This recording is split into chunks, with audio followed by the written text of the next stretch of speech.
Kak, kenapa bikin infused water kenanga rasanya pahit? Nah, begini penjelasannya. Teman-teman, ketika kita bikin infused water kenanga, apa sih sebenarnya yang kita manfaatkan? Kita mengambil manfaat dari senyawa metabolit sekunder pada bunga kenanga.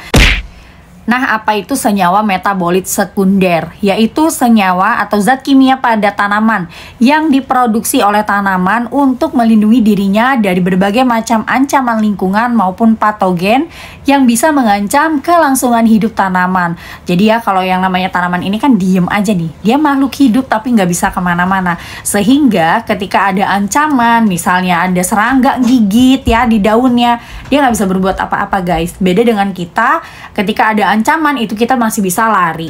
Jadi kalau tanaman ini kan nggak bisa kemana-mana ya, maka dia menciptakan atau memproduksi senyawa metabolit sekunder. Contohnya ada flavonoid, tanin, alkaloid, terpenoid.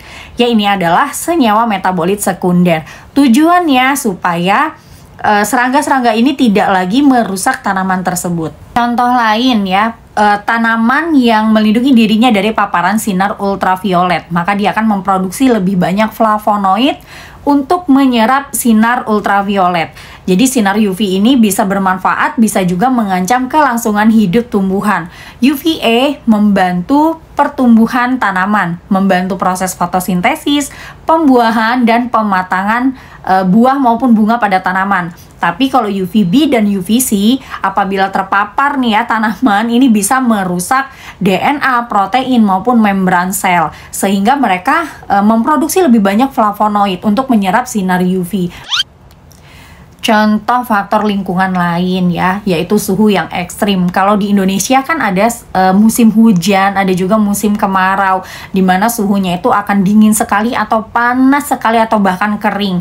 Nah, tanaman akan memproduksi lebih banyak terpenoid untuk bertahan di suhu yang ekstrim.